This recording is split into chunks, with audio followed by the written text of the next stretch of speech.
बिस्मिल्लाहिर्रहमानिर्रहीम, अस्सलाम वालेकुम। मैं हूं वकास फलाना और आप देख रहे हैं 360 डिजिटल। सफीना खान साहबा मेरे साथ मौजूद हैं। अस्सलाम वालेकुम मैडम, कैसी हैं आप? अल्लाह ताला का शुक्र। अच्छा, मुझे बताएं कैसा मौसम कैसा है? मौसम बड़ा ज़बरदस्त सा समर था और ऑल ऑफ अ सडन ये विंटर दोबारा से स्टार्ट हो गया और पता नहीं क्यों फिर दोबारा ठंड वापस आ गई है। वो ठंड वापस आई है, कुछ लोगों को ठंड पड़ भी गई है। वो भी आपकी एक स्टोरी बड़ी तो चल रही थी। वो कौन-सी स्टोरी? वो आदिल राजा साहब सुना है पकड़े गए हैं।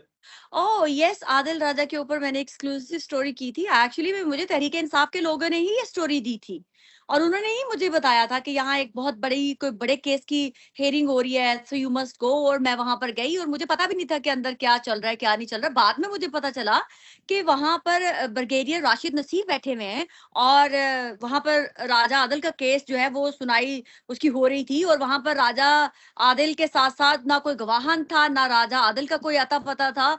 दी मोस्ट सेफेस्ट प्लेस जो है वो लंदन हाई कोर्ट है। वो राजा आदिल और उसके गवाहान वहां तक नहीं जा सकते थे। इतने उन्होंने वहां पर प्रिटेंड कर रहे थे हाई कोर्ट के अंदर कि शायद हमारी जान को बहुत सख्त खतरा है, हम यहाँ तक भी नहीं आ सकते। तो एक जांबाज पाकिस्तान से चल के यहाँ पर आ गया। एंड मैं ये चीज यहाँ पर डिस्क्लेमर देना चाहूंगी, मैंने आज से पहले जिंदगी में कभी कभी भी ब्रिगेडियर राशिद नसीर को नहीं देखा हुआ था। फर्स्ट टाइम मैंने वन एंड वन उनको देखा वहां पर बैठे हुए और वो भी बाद में मुझे पता चला ड्यूरिंग केस मुझे समझ में आया है कि ये हैं वो शख्स जिन्होंने राजा आदिल के खिलाफ केस किया हुआ था। और ना ही मेरी उनसे कभी जिंदगी में बातचीत हुई, ना फोन के ऊपर, ना लाइक टेक्स्ट मैसेज, ना कोई इनबॉक्स, नो नथिंग, नेवर। वो फर्स्ट टाइम मेरा उनके साथ इंटरेक्शन भी नहीं हुआ वैसे बाय द वे, क्योंकि जब ब्रेक हुई तो मैं थोड़ा सा बाहर गई हूँ तो उसके बाद मैं शायद उनके सोलिसिटर्स की तरफ थोड़ा सा ज्यादा टिल्ट कर गई तो उन्होंने कहा sorry, we are discussing something very secret. Okay that's fine, I mean like personal. तो मैं थोड़ा सा दोनों दोनों एक के एक तरफ वकला थे, दूसरे के दूसरी तरफ वकला थे, लेकिन मैं दरम्यान में बेंच पे बैठ गई। जो 15 मिनट्स की ब्रेक थी, तो जहां अंदर जो कुछ हुआ वो मैंने बाहर आके बयान कर दिया। सच को सच कहा और झूठ को झूठ कहा। और बाहर मैंने बल्कि ट्वीट्स देख के मेरे लिए बड़ी शॉकिंग न्यूज थी कि आदिल राजा और उसकी बीवी झूठ पे झूठ, बकवास पे बकवास किए जा रही है। वो औरत भी कह रही है कि नहीं, ब्रिगेडियर राशिद नसीर को पैसे देने हैं राजा आदिल को। आई mean what the hell is that? मैं तो चाहूंगी कि ब्रिगेडियर राशिद अगर मेरी आवाज सुन रहे हैं तो वो उसकी बीवी के ट्वीट्स लें और नेक्स्ट टाइम कोर्ट में अपीयर जब हूं उनका वकील तो वो उनको बताए बैरिस्टर को कि ये देखें जज को कि कैसे बाहर प्रोपेगेंडा किया जाता है। झूठ, अंदर आप कुछ और फैसला करते हैं तो बाहर कैसे प्रोपेगेंडा किया जाता है। आपके फैसले को ट्विस्ट करके ऑपोजिट करके बताया जा रहा है अपनी ऑडियंस को कि देखें मैंने इन लोगों को पैसे देने हैं, जबकि आपने ऑर्डर किया है कि 6,100 पाउंड जो है विद इन 14 डेज इन्होंने मुझे देने हैं और बाहर ये दुनिया को कह रहे हैं कि मैंने इनको पैसे देने हैं। तो ये तो बड़ा अच्छा मौका है, गोल्डन अपॉर्चुनिटी है ब्रिगेडियर राशिद नसीर के पास दोबारा से उनके झूठ प्रोपेगेंडे को जज साहब के सामने रखने के लिए, क्योंकि ये वो फिल्थ है, ये वो झूठ है, ये वो प्रोपेगेंडा है जो फैलाते हैं ये लोग। और मैं तो कहती हूँ अल्लाह ताला का पता नहीं शुक्र ही अदा करना चाहिए जिसके हक में गया है ये केस, क्योंकि मेरे लिए तो फर्स्ट टाइम था कि मैं वहां जाके हेयरिंग सुन रही हूँ और मैंने one and one all hearing जो थ्रू स्टार्ट से लेके एंड तक बैठी रही हूँ वहां पर और मैंने हेयरिंग सुनी है। ब्रिगेडियर राशिद ने उन्होंने कहा कि हमारे 3 विटनेसेस हैं, वो अपीयर नहीं हो सकते हैं। एक शाहीन सबाई का नाम लिया गया, एक कोई अकबर साहब थे उनका और तीसरा शहजाद अकबर था कि जी ये लोग ना ज़ूम के थ्रू आएँगे क्योंकि उनकी जानों को बहुत सख्त खतरा है, क्योंकि पाकिस्तान के इदारे बहुत स्ट्रॉन्ग हैं, बहुत स्ट्रॉन्ग हैं, वो हमें मरवा देंगे और हम इसलिए हाई कोर्ट में नहीं आ सकते। और एक मैं तो ये भी अमेज़ होगी, ना कोई सिक्योरिटी, ना कोई एक्स्ट्रा प्रोटोकॉल, ना कोई एक एक्स्ट्रा शख्स ब्रिगेडियर राशिद नसीर के साथ था। वो अपने सोलिसिटर्स और अपने बैरिस्टर के साथ तनहा थे, ना उनको कोई खौफ था। वो बड़े ही तरीके से बाहर निकले हैं, हम भी इकट्ठे बाहर निकले हैं। वो अपने राइट से राइट पे चले गए, हम अपनी लेफ्ट पे हो गए। ना उनको कोई डर था, ना उनको कोई खौफ था, ना कोई एक्स्ट्रा सिक्योरिटी का कोई इंतजामात थे कि जी उनको कोई शायद बाहर कोई एम्बेसी का प्रोटोकॉल हो सकता है, किसी और कोई भी किसी भी किस्म का प्रोटोकॉल नहीं था। और यहाँ पर बैठे हुए भगौड़े कहते हैं हमें बड़ा डर लगता है, हम कोर्ट में नहीं जा सकते। तो वो मैंने सच बताया तो उनको चुभ गया सच मेरा। कह रहे थे, बल्कि मुझे वहां पर उनके बैरिस्टर्स ने ये भी क्लियर किया कि जो ये राजा आदिल है ये गोफंडमी से पता नहीं ऑलमोस्ट 100,000 पाउंड इकट्ठा कर चुका हुआ है 2-3 एपिसोड में।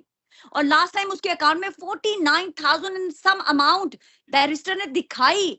जज को कि ये देखे ये अमाउंट इसके पास है और ये कह रहा है कि चंद चंद पाउंड करके मैं पे कर दूंगा ब्रिगेडियर राशिद नसीर को, तो मेरे पास इतने पैसे नहीं है।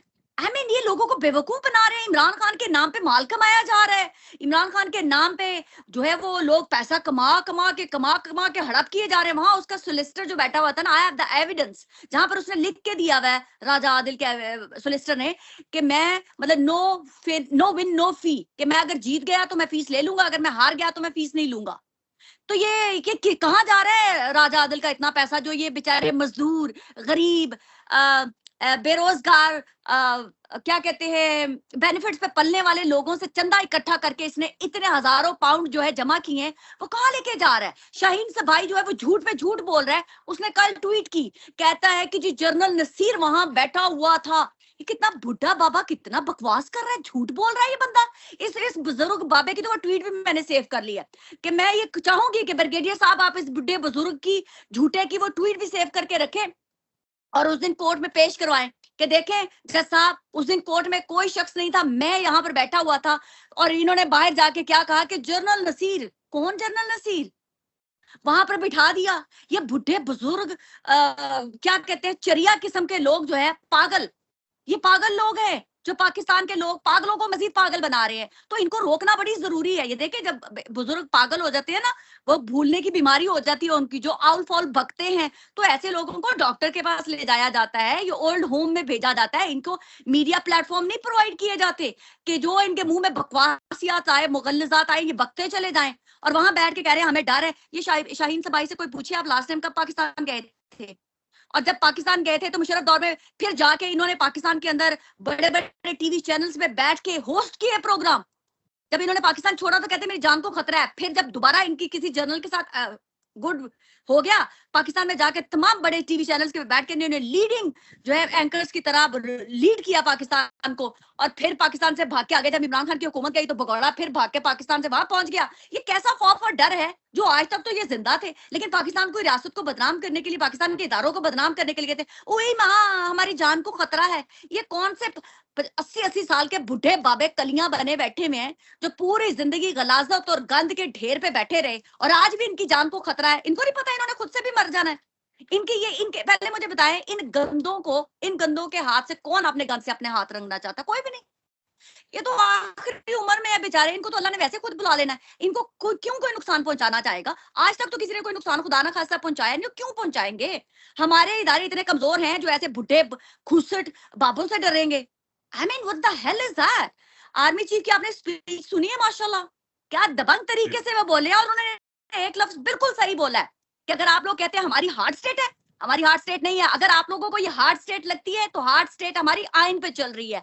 इदारे जो है अपने आइन के मुताबिक काम कर रहे हैं। हम अपने पाकिस्तान की सरहदों की हिफाजत कर रहे हैं, हम अपनी रियासत के लिए काम कर रहे हैं, हम अपने वतन के लिए काम कर रहे हैं। अगर आप लोग इसको कहते हैं कि कानून के मुताबिक काम करना, तो फिर हाँ आप ये हार्ट स्टेट है। अगर आपको लगता है कि हम अपनी अपनी अपनी हिफाजत करना जानते हैं, अपने आप खुददाराना तरीके से हम जीना जानते हैं, हम दुनिया को बताना चाहते हैं कि हम भी खुददार कौम हैं, अगर आप लोग इसको हार्ट स्टेट कहते हैं तो हाँ हम हार्ट स्टेट हैं। तो इसमें गलत क्या कहा है? मतलब हम बैक कर लें, लेट जाएं और बता दें कि जी जो कह रहे हैं कि हम बताएं, हम कलम लेते हैं, आपका जो पपेट हमने जेल में डाला हुआ है, आपने हुक्म किया, हमने निकाल के बाहर कर दिया, तो हम हार्ट स्टेट नहीं कहलाएंगे। अगर हम अपने कानून, अपने कवायद के जो है ताबे हैं, तो आपको हमारी जो है वो हार्ट स्टेट लग रही है। मुझे सफीना ये बताएं, एक तो ये आदिल राजा का मसला क्या था, इसने पैसे क्या लिए, ये थोड़ा सा ब्रीफ कर लीजिएगा। और दूसरा, आदिल राजा की जो बेगम है, याद है उसकी एक ऑडियो लीक भी बड़ी सर्कुलेट करती रही है जो बुशरा बीबी के हवाले से। तो बस वो मैंने सुनने का चांस हुआ था, मैंने सुनी थी। वो कितनी गंदी गलीज जबान इस औरत ने इस्तेमाल की थी इमरान खान और उसकी बीवी के मुतालिक। हाँ, और उसी के लौंडे लौंडियों से ये भीख मांग के पैसे इकट्ठे करते हैं। अब मुझे बताएं, गोमी फंड होता है कि जहां पर आप लोगों से कहते हैं कि मैं इस काबिल नहीं हूं कि मैं सर्टन चीजों को पूरा कर सकूं, तो आप लोग मेरी मदद करें। ये लीगली कोई भी इस मुल्क में अगर रहता है तो वो गोमी फंड कर सकता है कि आप मेरी इन पूरी कहीं से भी कौम को कह सकते हैं, जी यहाँ की जो कौम होती है, कि मुझे पैसे दे दे। तो वो अपने जिसके हिसाब से जितने पैसे होंगे वो आपको डोनेट कर देते हैं। तो ये डोनेशन चंदा भिखारी बने हुए हैं यहाँ पर, ठीक है, बेगर्स, दे आर बेगर्स, कहते हैं पाकिस्तान की स्टेट जो है वो बेगर्स है, भाई ये बेगर्स तो खुद है, और वो बेगर्स जो पैसा हड़प कर रहे हैं, और ये तमाम जो 2-4 लौंडे लपाड़े इन्होंने इकट्ठे किए हुए मिल बांट के खाते हैं, और ये इमरान खान के लौंडे लौंडियों को बेवकूफ बना रहे हैं। उनको बेवकूफ इसलिए बनाया हुआ है कि वो खाए जा रहे हैं और खाए जा रहे हैं और खाए जा रहे हैं। तो ये है कि इन्होंने फ्रॉड कर रहे हैं। आप मुझे, मैं ये पूछना चाहती हूँ तहरीके इंसाफ के लोगों से कि जो आप लोगों ने आज तक इसको पैसे दिए हैं आदिल राजा को, उसे हिसाब लें कि कहाँ आपने खर्च किए हैं। बार बार आप हमसे भीख मांगते हैं कि मैंने अपने वकला को पैसे देने हैं, मैंने अपने घर की लिविंग, उन्होंने ठेका लिया हुआ बेचारे इमरान खान के लोगों ने कि इसको पैसे देंगे। मुझे ये बताएं जरा, इस मुल्क में रहता है, उनके पैसों पे अय्याशी करने के लिए आया हुआ बेचारे, खुद गरीब, पता नहीं 50-50 पाउंड पे पूरे दिन में मेहनत करते होंगे, मजदूरी करते होंगे, ये गरीबों का खून चूस रहे हैं। इनको शर्म आनी चाहिए इन लोगों को। और 6100 पाउंड जो है अभी इन 14 डेज में राजा आदिल ने ब्रिगेडियर राशिद नसीर को पे करने हैं, पहले 23,000 पाउंड पे कर चुका हुआ है, और अभी डेफेमेशन का जब केस जुलाई में होना है, उसकी मुकम्मल हेयरिंग होगी, उसके बाद मेरे जब ब्रिगेडियर राशिद नसीर के अगर हक में केस चला जाता है तो लाखों पाउंड उसको देने पड़ेंगे। ये मैं आपको बता दूं पहले से ही। ये टाइम गेन कर रहा है, ये कह रहा है कि हमारे पास अभी और विटनेसेस भी हैं, वो भी गवाही आके देंगे, ये करना है वो करना है। तो ये जो पैसे ये पहले इसने ऑलमोस्ट 30,000 आपको पता है किस चीज के पे किए हैं। यहाँ का लॉ है कि अगर मैंने आपके खिलाफ कोई केस किया हुआ है, आपके खिलाफ कोई, आपने मेरे खिलाफ कोई केस किया हुआ है और आप वो मैं हारती जा रही हूँ, तो मुझे वो तमाम ड्यूज जो आप मुझे कहेंगे जज साहब के सामने कि ये मेरे खर्च हुए हैं इसकी वजह से, तो वो मुझे आपको पे करने पड़ेंगे, क्योंकि मैं अपना पॉइंट नहीं साबित कर पाई। तो आप इस चीज से अंदाजा लगाए, जब हम कहते हैं कि बार बार शिकस्त, तो शिकस्त और किसको कहते हैं? फाइनल डिसीजन से पहले जो बार बार इसने एप्लीकेशंस डाली वो रिजेक्ट हुई, और फैसला सस्टेन करते हुए आगे बढ़ रहा है, और कहा जा रहा है कि जो तुमने आज तक ब्रिगेडियर राशिद नसीर ने जो पैसे खर्च किए हैं इस केस के दौरान, वो इसको पैसे पे करो। उसको आप शिकस्त कहते हैं या फातेह कहते हैं? आप मुझे बताएं जरा। नहीं, वो शिकस्त है, वो तो शिकस्त है।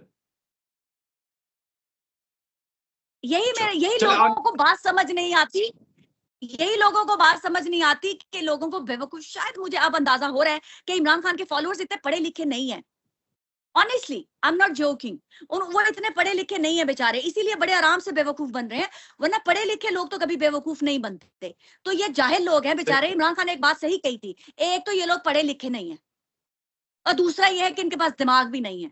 तो इमरान खान ने एक्चुअली अपने लोगों के लिए बिल्कुल सही बात की थी कि ये पढ़े लिखे नहीं है, इसलिए मैं इनको इतने आसानी से मामू बना रहा हूँ और आगे भी बनाता रहूंगा। और अभी आप देखें यूट्यूबर्स भी उनको मामू बना रहे हैं और हजारों डॉलर, लाखों डॉलर्स कमा रहे हैं, और वो बन रहे हैं मामू। बेचारे पढ़े लिखे जो नहीं है, पढ़े लिखे होते तो कोई इनको मामू ना बनाता।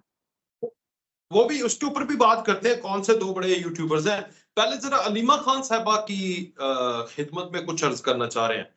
वो आपको पता है क्या नाम है, जो फैसलाबाद से हैं, आबिद शेर अली। आबिद शेर अली साहब ने कहा कि ये जो नंगे पांव फिर रही है, बैठ रही है जानमाज बिछाकर, ये जो एक्टिंग एक रचाई जा रही है, तो ये खातून का ये अरबों डॉलर की प्रॉपर्टीज हैं यूके के अंदर। ये देखें तो सही जरा, ये जो मजलूमियत का एक प्रचार कर रही है। तो आप क्या कहेंगे कि ये वाला जो ड्रामा है मजलूमियत वाला, क्योंकि मुझे याद है एक वक्त में जब नवाज शरीफ साहब अपनी बेगम के लिए उसके ऊपर आए थे और उनका चेहरा बड़ा परेशान था, और एक तस्वीर 2018 की जुलाई की याद है आपको, जब कलसूम नवाज आई थी तो नवाज शरीफ के कमजोर हालत में एक तस्वीर दी गई थी। हालांकि नून लीग नहीं चाहती थी कि ऐसी कोई तस्वीर हो जिससे मजलूमियत के ऊपर हम वोट लें। ये लोग उससे उलट हैं, ये तो मजलूमियत के ऊपर लोगों को हिप्नोटाइज भी करते हैं और उन्हें बहुत सारा एहसास भी दिलाते हैं। तो आप ये जो अलीमा खान की सारी मशक हुई है उसके ऊपर आपका क्या तजिया है? देखिए वकास, अलीमा आपा को थोड़ा मैं एजुकेट करना चाहूंगी। ऑल्दो आई एम श्योर और इतना उनका एक्सपोजर हो चुका है पूरी दुनिया में, चंदा इकट्ठा करते करते पूरी दुनिया में मिलती हैं लोगों को, तो थोड़ा सा तो उनको इटसेल्फ बंदा अपने आप को ग्रूम कर लेता है। आपा, मैं आपको एक बात कहना चाहती हूँ कि आपने कहा कि मेरा भाई की जान खतरे में है, वो आइसोलेशन में है, तो आपा जो मुजरम होता है ना, जो जुर्मों के गुनाह भुगतने होते हैं, उस इंसान को जेल में भेजा जाता है और वो आइसोलेशन में ही भेजा जाता है। अब आप चाहती हैं कि वहां पर दरबान लगाया जाए आपके भाई के लिए, और आप रोज अपने भाई के राइट लेफ्ट सारी बहनें बैठी हुई हो और दरबार में आपके सारे यूथिये लौंडे लपाड़े वहां सामने बिठाए हुए हों, और आप कहें देखें हुकूमत ने आज आपके बारे में ये कह दिया, तो आपा ये तो मुमकिन नहीं है। आपा आइसोलेशन में ही आपके भाई ने रहना है, वो जेल में है आपा, वो दरबार में नहीं बैठे हुए, को महल शाही महल में नहीं बैठे हुए। और दूसरी बात में आपने कहा जो तस्वीर जो लेके आपा फिर रही है, आपा मजलूमियत कार्ड ढूंढ रही है, लेकिन उनको मजलूमियत कार्ड मिल नहीं रहा एक्चुअली में। आपा ने देखा एक पिक्चर जो है वो प्रिजन जो वैन होती है उसके अंदर बैठ के इन्होंने सेल्फी ली हुई है, कोई पुलिस वाला मौजूद नहीं है। मुझे तो लगता है आप अपने साथियों के साथ जबरदस्ती घुस जाती हैं वैन के अंदर और कहती हैं फटाफट सेल्फी ले लो और डाल दो, लोगों को, हमारे लौंडे लपाड़ों को दे दो, हम कैद में चले गए। ये सच में है। वो उसके बाद भला क्या हुआ था जब ये जी जो उन्होंने खाना अपोजिशन लीडर खाया। था वो नारे लगा रहा था ना, तो ये खुद चल के अंदर गए। पुलिस वाले कह रहे हैं ना ना दरवाजे बंद करो, हमने आपको गिरफ्तार नहीं करना। और सबसे पहले शेख वकास अकरम और वकास अकरम कह रहा हूँ, वो दूसरे जो हैं वो उनके साथ साथ जाके बैठे और जाके प्रिजन वैन से एक तस्वीर ली है, और उसके बाद उन्होंने इनको छोड़ा तो जाके इन्होंने हाइडी की है। हाँ जी, खाना खाया है। मैं वही तो कह रही हूँ, ये आपा जानबूझ के अपने पूरे गैंग के साथ जाती हैं और कभी कहीं बैठ के मजलूमियत कार्ड खेलना चाहती हैं, इनको कार्ड मिल नहीं रहा। फिर आपा की मैंने वो भी देखा कि आपा ने एक सेल्फी ले ली, आपा बाहर आ गई। ठीक है, बाहर आने के बाद क्या हुआ कि पुलिस वालों को भी पता है कि आपा आपने खामखा में फोटो सेशन करना है और दुनिया को बताना है, लेकिन आपको पता है इनका भाई जानबूझ के जेल में इनसे मिल ही नहीं रहा। आपा से कभी पूछे तो सही कि आपा आपसे भाई आपका नॉर्मल लाइफ में कितनी दफा मिलता था? हफ्ते में, महीनों में कभी नहीं आपसे मिला था। अब ऐसी क्या मोहब्बत जागी आपकी आप अपने भाई से कि जेल में अगर वो नहीं मिलना चाहता आपा आपसे, तो आप क्यों बाहर बैठ के अपना तमाशा बनाना चाहती हैं? आप क्यों बताना चाहती हैं कि आप अपने भाई के लिए कोई बड़ी कुर्बानी दे रही हैं? और वैसे भी फुटपाथ पे बैठना कोई इतनी बाई से कोई शर्मिंदगी की बात नहीं है, कोई कुर्बानी नहीं है। हमारे बहुत सारे बहन भाई बेचारे फुटपाथों पे सोते हैं आपा, तो अगर आप बैठ गई तो वो कोई दुनिया के लिए आपने कोई कुर्बानी नहीं दे दी है, बैठे, बल्कि आप उधर, मैं कहती हूँ आप फुटपाथ पे सो जाएं आपा।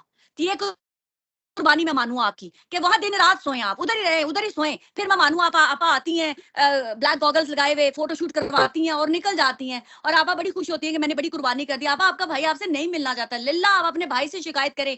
इदारों को क्यों कहती हैं आपके भाई से हर दूसरा शख्स मिल रहा, आपा आप नहीं मिल पा रही हैं, तो इसका मतलब आपका भाई अंदर से नहीं कह रहा कि मुझे अपनी बहन से मिलना है। अब आप मुझे फिर उसमें हम क्या कहें आपा, हम आप बुजुर्ग हैं, हम आपकी इज्जत करते हैं, आपकी इतनी दुनिया में दौलत है माशाल्लाह, तो आपा इसलिए थोड़ा सा ख्याल रखें, आप बुजुर्ग हैं। आप नहीं, इस तरह से कामों से ना फेमस नहीं हो रही हैं, ऑनेस्टली आपके नंद अपने लोग भाभी बाय नहीं की कर रहे ये चीजें।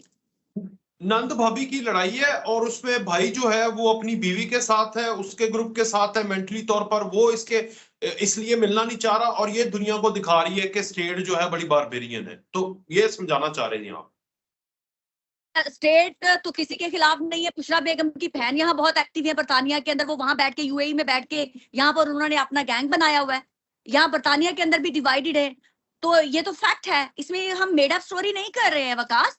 That's the harsh reality. PTI बहुत ज्यादा टुकड़ों में बट चुकी हुई है। तो ये कह देना कि भावन जो, अब तो भाभी की बहन भी इस लड़ाई में कूद चुकी हुई है, वो भी कहती है कि मैंने भी पार्टी संभालनी है, मैंने भी कोई ना कोई बड़ी वजारत लेनी है जब मेरा बहनोई आएगा अदालत में, कोर्ट में, और फिर उसके बाद जब मेरा बहनोई हीरो बन के ताज पहन के आएगा। सॉरी साली साहबा, आपकी भी आप बहनोई की ये वो बारी नहीं आनी, वो ख्वाहिश पूरी नहीं होनी है कि जी आपका जो बहनोई है वो ताज पहन के आएगा और बादशाहत करेगा, जैसे आपने अपनी पहली बहन के नाम के ऊपर पूरा वो जो अंत मचा के रखी थी एक वो बुजदार के नाम पे। अब दोबारा वो मौका नहीं मिलना। पंजाब में देखे मरियम नवाज ने क्या क्या नहीं कर दिया। Oh my God, I am impress by the lady's energy. Honestly Maryam Nawaz, क्या एनर्जी है उनके अंदर। बीट किया है उन्होंने शरीफ फैमिली में से किसी को, शहबाज शरीफ को टक्कर दी है उन्होंने। सही। अच्छा, अभी एक और बात मैंने करनी लास्ट। ये आप क्या कर रही हैं वैसे? We are, don't you think we are wasting our time? हम यहाँ पर बैठकर ना कोई डॉलर कमा रहे हैं, ना कोई इंतशार फैला रहे हैं। इंतशार के लाखों डॉलर्स भी नहीं कमा रहे, ना हमारी कोई लाइफ है। देखें, शेर अफजल मरवत बता रहा है कि लाइफ वो है शहबाज गिल की। वो पंजाबी के अंदर, है पंजाबी के अंदर एक पॉडकास्ट करता है, वो व्लॉग करता है, और $98,000 वो कितने बनते हैं पाकिस्तानी? तकरीबन 2.5 करोड़ रुपया। हाँ, 2.5 करोड़ के करीब, और $1,70,000 दूसरा इमरान रियाज जो आपके मुल्क में बैठा हुआ है, ये कमा रहे हैं। तो आप क्या कर रही हैं? एवी प्रचार कर रही हैं मुहब्बुल वतनी का। You are wasting your time. आप जब कह रहे हैं तो एक सेकंड के लिए बुरा तो महसूस हो रहा है, बट दूसरे ही सेकंड ये एहसास हो रहा है कि जो मुहब्बे वतन होते हैं वो रास्ते मुश्किल रास्तों पर चलते हैं, और सच हमेशा कड़वा होता है और मुश्किल तरीन रास्ता होता है। हराम खाना और हराम कमाना बहुत आसान होता है, लेकिन हलाल खाना और सच का खाना और सच के रास्ते पर चलना बहुत ज्यादा कठिन है। मुझे पहले से ही मालूम है। जो मेरा रिस्क मेरी किस्मत में लिखा हुआ है ना वकास, जितनी मैंने रोटी खानी है, पता नहीं क्यों मेरा स्ट्रांगली बिलीव है, मैंने उतनी ही खानी है।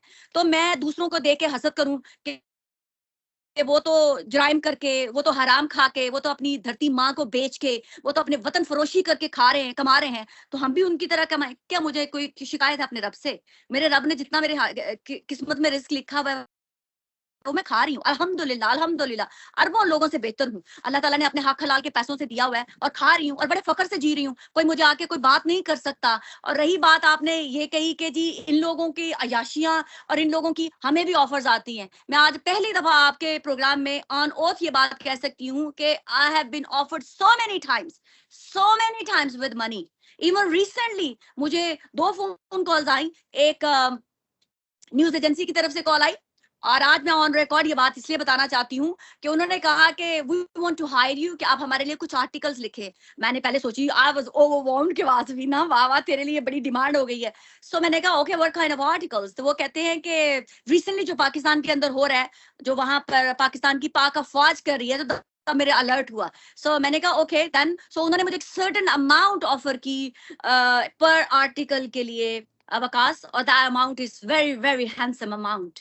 ठीक है, तो मैंने कहा ओके। तो कहते हैं कि ये आपने उसके ऊपर आर्टिकल लिखना है कि पाक अफवाज जो है वो गलत कर रही है, पाकिस्तान का आर्मी चीफ ये है। मैंने कहा पर आई डोंट थिंक सो कि जो आप कह रहे हैं वो सही है, क्योंकि वो जो कर रहे हैं वो आइन के ताबे है, पाकिस्तान के अंदर हुकूमत चल रही है, और वो पाकिस्तान की हुकूमत तो उसके अंडर आर्मी चीफ आ रहे हैं और वही उनकी इंस्ट्रक्शंस को फॉलो कर रहे हैं। तो वो थोड़ी देर के लिए मुझे पोस्ट किया गया और फिर कहा गया कि no, if you are ready तो हम डबल कर सकते हैं इस अमाउंट को, इफ यू आर एग्रीड। तो मैंने कहा आई एम सो सॉरी, मैं already working for someone else, तो मैं वो अपनी ब्रीच नहीं कर सकती हूँ उस कॉन्ट्रैक्ट को। मैंने ये कह के कर दिया, although I am not bound for any contract, but मैंने उनको ये कह के साइडलाइन कर दिया।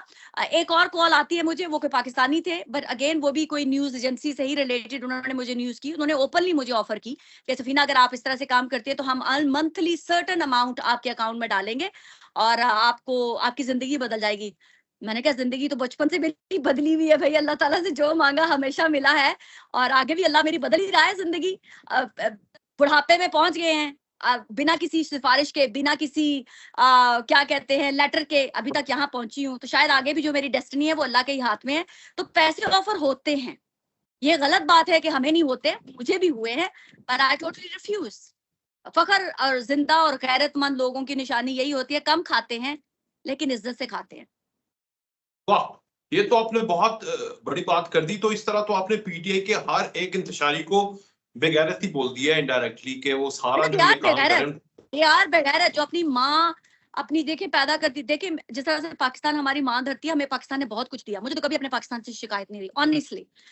यहाँ पे भी हमारा, ये भी मेरा देश है, मैं अपने जब इस देश में बैठ के इनके रूल को फॉलो कर सकती हूँ, तो जिस देश ने मुझे पैदा किया, जिस देश की मैं पहचान रखती हूँ, उस देश के बारे में मैं गलत बोल के अगर मैं कुछ कमाती हूँ या अपने पेट में या अपने बच्चों के लिए कुछ बनाती हूँ, तो वो मेरे लिए हराम है।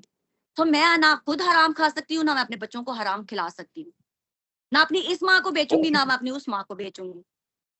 ये तो बहुत अच्छा मैसेज है, ये बहुत अच्छा मैसेज है। और ये जो आपने एक बात की थी ना कि ये पढ़े लिखे नहीं है, तो इस पॉडकास्ट के जरिए मैं रिक्वेस्ट करूंगा कि भाईजान थोड़ा या पढ़ लिख लिया करें, थोड़ी सी समझ ले लिया करें। अंधी तकलीद किए जा रहे हैं शहबाज गिल की, उसके बाद गिला तितर क्या नाम है, इमरान रियाज साहब की, और आदिल राजा, ये सारे कल्प्रिट्स हैं।